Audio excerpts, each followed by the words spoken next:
Milwaukee Sullivan has issued a severe thunderstorm warning for northern Jefferson County in southeastern Wisconsin until 9:45 p.m. At 9:10 p.m., a severe thunderstorm was located near Lake Ripley, or near Lake Mills, moving northeast at 45 miles an hour. Hazard, 60 miles an hour wind gusts and half-dollar size hail. Source, radar indicated. Impact, hail damage to vehicles is expected. Expect wind damage to roofs, siding, and trees.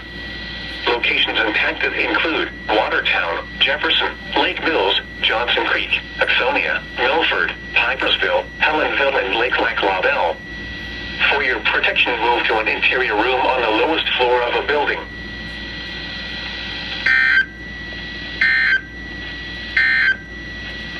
The National Weather